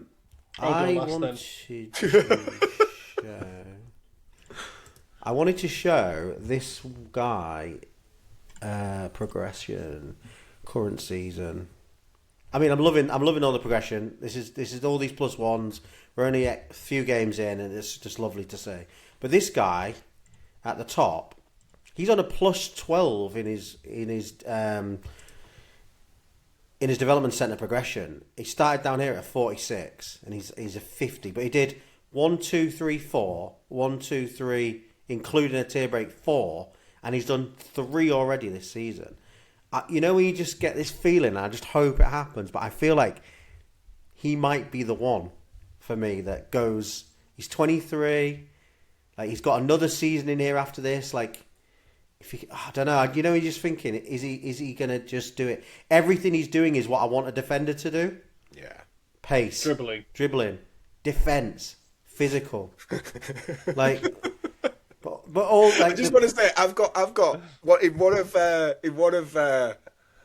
Trust the Processes teams, he's got a centre back who's got like 89 dribbling, and I'm like, you know what? Fuck it, dribble more. But I always think dribbling. I think, to me, I'm thinking dribbling. I always think ball control, other mechanics. I think it's part. That's just how it is in my mind. So yeah. But the way he's progressing is exactly where I want them. He's left-footed centre back as well. I do have this thing where I like my left centre backs in my starting 11 to be left footer. Yeah. I know I can't do that with a rotational time, but yeah, I just wanted to call him out in this progression because I just think that's really, really nice on where he's going. And then loads of +1s, and I think he's probably up there with one of my best progressors. Yeah, and he's only been in there 3 seasons. This is his 3rd season, and he's one of the best progressors in my whole agency already. Nice. I've got this guy, and this was the other guy that I thought I had feelings about like last season because he's really good, but then look, he's just nothing now. So I'm hoping that isn't the same because I had high hopes from him here because he went in the dev centre in 21, 1, 2, 3. Yeah, this is his last season in it. So, and then I remember this guy, my favourite player, that just like stopped. He was really good. He was so really good, but look, then he's just done, and he plays week in, week out. He just doesn't do it anymore. So yeah. I just wanted to call this guy out. If he keeps getting this, maybe he's going to be the one. Maybe. I hope so. So that's my progression call out. I don't know if you Bruce, have got anybody you want to show? I really don't want to piss on your bonfire here, Bruce. I really don't. No, mate. If it's happy news. Do it. As you can see here, this 21-year-old right back, he's gone +2 this season already. Nice. +5 in pace. Wow. +3 in passing, +5 in dribbling, +2 in defence. He is fucking going. Oh, look at all these straight up arrows as well. Nice. Watch this. Boom. Oh. Whoa. Yes, mate. Yeah. All over that. Like you were saying, this could be the one. This is the one. This has got to be the one. This is the one. I can feel it. Surely, and at the rate he's done +10 both seasons, +10 both seasons. He's already on a +2. If he goes up another 10, he'll end on 67. Then his last season in development centre, he should come out as a 77 right back, which would be, my word, that would be amazing. And was he a pack? Remind me, was he a pack player? He was a kick-off pack. He was. Hold on, let me remind you of his rating was 37. Oh my days. You see one of these players and you think, that guy's fucking dead. I'm never going to be able to use him. I stuck him in the dev centre. He's gone nuts. And he keeps going nuts. I love it. So, yeah, already +2 on the season. I'm the stats +5 in pace. I've never seen that. Like in what 4 games +5 on pace. That's insane. So That yeah, is he's insane. the one that I'm really watching and really looking forward to. The big one that I was happy about because he's not moved for 2 seasons and he's finally gone up to an 84, which I'm glad to see him moving again. So he's on tier break watch. But all my major progression is like coming from the lower downs. Like all the guys that I really want to progress just aren't moving. And the other thing, I'm gonna call you out, White House, because I know you fucking watching, bro. But this is why I don't like learning people, because I learned him right to White House, and I was like, he needs 20 games, and he's not played, not once. And I'm really upset about that because if I was going to have him as a backup, I could have put him in Black Mamba and just used him as a fucking backup. So I'm hoping he gets some games. So if you're watching White House, play my fucking guy, please, because he needs fucking games. But yeah, like I said, it's all the lower end where I'm getting my +1s. And I'm really hoping it starts happening down here with some of these guys ready to tier break some of my Legos. It would be nice. I know these guys are all old, but my keeper going up would be nice. Thanks. I'd really enjoy that. My striker going up would be nice. My fucking left winger who's stuck on 83 would be really nice going up, please. But yeah, other than that, it's just this guy. He's my star boy right now. I'm hoping it continues forever. I need to go and add him to my watch list so I can keep an eye on him. I hope, like, why not? Why not? Why can't he be the first 37 to 99? He can. Why not? He will. He is. Why not? Yeah, why can't that happen to me? I'd can. fucking love it. That'd be amazing. But yeah, really looking forward to that. And yeah, shitty card, 37 overall out of a kickoff pack. Stick him in Dev Center, guys. It could be anything. Could be anything. So, Love that for you, mate. Love that. Thank you, sir. Thank you. Mr. K, any good news from you for progression? Are you A going to lot piss of on it. both our bonfires now? Yeah, his He's just Legos gonna have gone carry up. on. So he's pissed on everything I've done. His Legos have gone up. So So yeah, in terms of progression overall, how many people have we got on a +1 now? So what? This will be the 5th training session in as well. Why is my screen not? This looks really weird to me. 1 second. Why is it looking all off to me?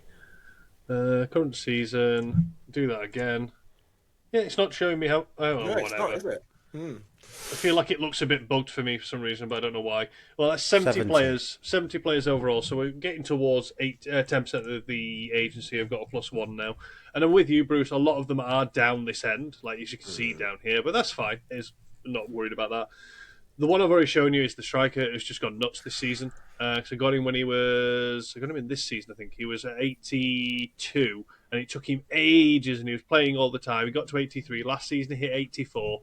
This season, I was like, well, hopefully he'll tier break. He's tier broke and gone up another one, and he's getting lots of stats, so hopefully he rounds out nicely. Love to This see guy, really, really random, because he's playing down in Spark because he's got 49 pace. He was a 74 rated centre back. I didn't have a home for him. I was like, I'll just chuck him in. And then randomly this season, he just got a +3. I think it was only one training session. He just went +3 in training and went up 2. He tier broke and went to 76. I was like, sure he was 74 before. He's just jumped up. This guy that's been in the dev jail for, this would be his 3rd season. He's carrying on where he left off last season because he's just very well rounded. So he's got +3 in physical, 1 defending, 2 dribbling, 3 passing. He's gone +2 now this season. And he's been in since, here. I put him in dev jail here because I saw this bit of progression when I picked him up. And I was like, chucked him in. He went bonkers that first season. He grew a few more last season. So what's that? 1, 2, 3, 4, 5, 6 last season. 5 last season, including the tier break. And we're +2 already this season. Nice. So he might be something. Nice. He was I think he was a kickoff pack at the start of this season. He's gone +2 straight off the bat. That looked quick as well by that chart. Yeah, he's just suddenly shot up in Dev's jail the last couple of days. Yeah, because fucking hell. Yeah. 2 in 1. Yeah. Yeah, so he's picked up. This is the guy that was getting a random offer as well last season. He's carried on. He's gone +2 this season now. He's playing down in Flint. I think he's +2 or +1 or +2 at wing as well, because he can play left wing. So yeah, just seeing how he gets on. The right back that's still going nuts this season. His progression. Every game, mate. Fucking hell. He started out as 66 rated, and he's now up to 87. So he's up. I mean, he has to play every game. He's getting on as well. He's 28, man. He has to play every fucking game. Yeah. The striker's gone up another +1. That one from last season, who tier broke. He's gone up to 86 now. He's doing a very good job up there. The centre back has shown this striker that I was touting before. He went +1 this morning. He's got 1 in his shooting. He needs to round out though because he's very heavily weighted. And then lots of +1s in lots of little areas. The goalkeeper shouted out. Very happy with that one. This guy I got last season, mid-season, 17-year-old right back. He's picked up a few stats and he's just gone up to 71 now. Hopefully he can carry on ticking on because he's doing all right for picking up stats this season. Nice. Was there anyone else worth shouting out? I don't think it was. The main ones were further up. But as you can see, there's just lots of +1s across the board with some interesting stats going up here and there. In terms of Dev Jail, I think I do enjoy sticking players in Dev Jail. I mean, how many players have I got in there now? 52, because a load of them came out of Dev Jail last season. So I've got quite a few in there. Hopefully some more can tick on a little bit further. I was hoping this guy I've got 51, so I've got about the same as you. I've got 51 in Dev Jail. A lot I came love out. it. I love it. Yeah, a lot came out, but there's a lot of very young players in here, so they'll have a home when they come out because, well, that's why. There's somewhere for them to play. So yeah, I've been pretty happy with training so far this season, progression and stuff. Fingers crossed it continues, but I'm just happy a lot of them are heavily weighted towards the upper side of my agency. Yeah, well, we're getting double game days now. They're about to start. Yeah. So hopefully we all get some fucking mad progression. Fingers crossed. Fingers crossed. Yeah. Is it tomorrow? No, the double. So there'll be cup game tomorrow, won't there? But yeah. Is it double Tuesday? Yeah. Tuesday. Yeah. Cool. Awesome. Right. I'm glad we got the progression section back. And if we got Yorkshire Tea and XP, and we hadn't talked about XP for like 2 weeks. For like 2 weeks. Well, and if go on. I was just going to say, if anybody in the community has got like crazy progression they want us to show on the pod for this section, fire them into the Discord because we can just send us a link to the player and we can have a look at them and pick and choose a couple. We're like, whoa. Because that's the other thing is I know there are people who are constantly scouting and looking for those players to start sending offers out. And there was one, I think he's 25, limited player. I think he's +5 this season, but he's 25 and limited. I think he got, because I spotted him on the market, saw him selling, and he sold for like 55. And I was like, fucking hell. So you might have a player like that you're like, actually, I want to cash in. Let's give him some exposure. And it's also one of those things in the game that we all love. We all love it. We all love it. We do. Okay, community questions, final section. We don't have many this week, which is fine. I think 2 of them are not really properly questions. So Rory G said, can each of you please tell your whole life story in detail, no relation to James Cardi's session? So I was, and then the next one reminded me of something. So then Dan LFC followed him in that one saying, can you all count to 100,000 one by one so Hammers can break the distance record? What I was thinking we could have done if we'd have thought about it was we could have broke off and put the Mr. Beard thing in, Mr. Beast thing in, sorry, in at the end of this, his whole 24-hour thing, and just kept the pod for like. Oh, but then I thought to myself, Mr. K uploading that would have been mad if we had to download that, attach that to this. It just wouldn't have happened. It never would have happened, would it? So, but yeah, if he how long did it take him? Did it take him a full day to do 100,000? It was about 9 years ago, wasn't it? Yeah, it's a long time ago. Long time. So, first of the proper questions from Hoodwink: have you ever conceded 6 goals while streaming like James did last night? If not, can you explain in great detail how humiliated you'd feel if it ever happened to you? And what would you do? Sell up? ? Well, for me, it seems to be a common trend that if any of my games are on Jimbo's stream, they're boring, like incredibly boring. And then the last one, I think it ended up 5-4. It was great. But the first 30 minutes, 40 minutes, nothing happened. And then it just went nuts. But yeah, I mean, I'm not going to give Hammers too much shade because he's already beaten me in gold this season with his team. So yeah, like one of those if you're live streaming. Where was it showcased? I presume on Jimbo's stream. Yes. Oh no, okay. It was a Ramble. It was opening night. Oh, was it a Ramble? Ramble. Yeah. Right. Yeah. Okay. Oh dear. You got absolutely battered. Yeah, that wasn't good. Well, one of my clubs that I didn't show, I think lost 7-0, followed by 6-1, and then I've not looked at. I've just got in, clicked on tactics, and rotated. I don't want to look at the results at the minute. But they are the worst team I've got, and they are expected to finish rock bottom in Flint. But I wasn't expecting it to be like getting battered every week. I still thought they might give themselves some justice. Unfortunately for James, though, this team that got battered 6-0 is his best team. Is his best team, player. And then Hammers has come in with a couple of questions for us as well. So the first one, an Instagram reel sparked a convo at dinner about what would you consider cold and what's considered hot in terms of temperature. Apparently I was the odd one out when I said 5 to 7 degrees was cold compared to the agreed 18 degrees when it gets cold. Of what was cold? Like what temperature of what? I guess are you talking about the weather? Outside, the weather. It's just in just general temperature. Okay, fair enough. So it's really easy to answer. It's based on where you are, because like I've got friends in America, and I'm like, fucking hell, it's roasting. It's like 35 degrees here, and they're like, 35 degrees? That's fucking freezing. But the difference is the people in America, their houses are built with wood, and they come, fucking air conditioning as standard. So when it's 50 degrees to them, they don't feel it. Whereas we're here, our houses are built of brick. And they're designed, we've got double glazing windows as standard. We don't get air conditioning because our homes are designed to keep warmth in. So, yes, 30 degrees to us is fucking insane. Whereas in Australia, they're like, oh, that's a nippy day. But Australians have their houses built on fucking stilts so that they've got air underneath them and stuff like.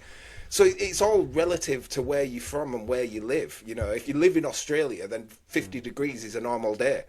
I think as well, in some places you live, it's like extreme. I know when I lived in Canada for a while, it was like we had minus 37 with some wind chill. That's pretty damn cold. Yes. But then in the summer you had like 30 something plus, so like that's a massive 60-degree difference. Yeah. I think the older you get as well, like at the minute I don't like it less than 20. Because my bones rattle now. That's why I'm wearing this every week. When the summer comes, I'll be back in t-shirts and stuff. But right now, I'm freezing. That's similar to what my granddad used to wear in the care home. To be fair. Oh, fuck off! Piss off. But so for me, the older you get, it's cold when you have to put a jumper on. There you go. That's when it's cold. That's when it's cold. And you'll also find this in the UK that the further north you get, the more they're just like hardened to things. If you're in the south, you're really soft, so you don't like it. Yeah. I'm in shorts all year round, like just the way it is. So, yeah, I think Bruce summed it up. Depends where you are, depends how you feel it, and then there's an age thing as well. So we'll go with that. Last question from Hammers as well. Is there a better match highlight than a corner indirect free kick going straight to the other team's goalkeeper? Don't think I've seen it enough. Mate. It's great, isn't it? It's fun. There's been a couple of times where the very last highlight, and you're like, you're in injury time, you're like, oh, highlight started, I might get a chance to score. It's a fucking free kick from the wide. It goes straight to the keeper, full time. Fuck you! Why have you shown this? I've had a game, I've literally watched a test game, and all the highlights were basically the goalkeeper catching the ball, and I was like, this is great. This is absolute cinema, this game. And it ended up 0-0 with barely any shots, and the goalkeeper just doing catching practice. I don't get the highlight. I don't get the point in that highlight. Yeah, why? Because the keeper doesn't get a save. He never drops it so like someone can score. No, it doesn't get spilled. No danger. It's just, I'm going to catch it. There we go. Cool. Fuck off. If you're watching extended highlights, fine. Yes. Or even if he catches it and then it turns into a counter, fine. There's something happening. No, he's caught it. Okay, done. Highlight. I think the thing I've watched extended highlights accidentally a few times this season without realising I was on extended. But because I was enjoying it, I was like, fucking hell, there's a lot of highlights in this game. And then I'm like, this is lasting quite a long time. If I haven't watched it live, then I'm like hovering to click on something else and I'll skip ahead. And as I've moved, it's like extended at the top. I'm like, and I'd like to say that was once. I think I've done it 3/4 times. Bearing in mind we've only had 4 game days, so pretty much one a day. But yeah, but no, I've not seen the highlights like that much though. I've seen a lot of corner goals though. Oh yeah, set piece goals are in. Loving They're it. definitely in. Yeah. Amount of bicycle kicks my guys have played. Did you guys see the bicycle kick from the Rangers guy today against Celtic? I didn't know. Totally good. Oh mate, go and watch it. From was it Shimity? Is it Shimity? Chimity, yeah, he scored twice, didn't he? Oh Yeah. mate, go if you haven't seen the bicycle kick from the Rangers' first goal, unbelievable. Go and have a look at it. Incredible. Cool. Right, well that was all our questions this week, so not too bad. And then we're back next week as normal, and then is it the following week? Which weekend? So about 3 weeks' time, we're going to have a guest on. I'll do a proper announcement about it. But the recording we're doing on the 22nd, we'll have a guest on with us. So we're going up to 4 of us. Can anyone guess where Root is on that one? I'm on holiday. Yeah. So I've got a guest. I'm going to try and be on the episode as well. But if I was only in for a little bit, at least we've got a guest as well. But I'm going to do a proper announcement about who it is and how it's all going to pan out. So, is there anything else you guys want to say? I was expecting Mr. K to go, yeah, the guest is, but... I was like... No, nothing? I think we're all good. Right, well, good luck for this week. Good luck for the cup runs, the progression. I'm going to add your guy to my watch list when I come off of this to remember Bruce. So I'm literally going to take my guy in competition with your guy now. Before anyone thinks of anything, right, by the way, and you're waiting, sat here watching this and waiting, I can't wait till he comes out of Dev Centre because I'm going to send, I'm 10 offers off. He is not getting sold. He is staying with me forever. He's going 37 to 99 and I'm not selling him. So get that. If he got so high, would you not sell him? Would you keep him? I'd use him in fucking Mamba. All right. He'd be my star player for Mamba. Like, he could go to Ultimate and I'll play in gold with an Ultimate right back. I don't give a shit. No, I love that. I love if you've watched him progressing, you're going to play him in your best team. I love Why that. would I sell that? Those are the players that we want. We all want those. So I'm like, why would I sell it? I'd want to use him. I want him to be part of my squad. So yeah. Cool. Right, well, we'll call it there then. Thank you, everybody, and we'll catch you in the next one.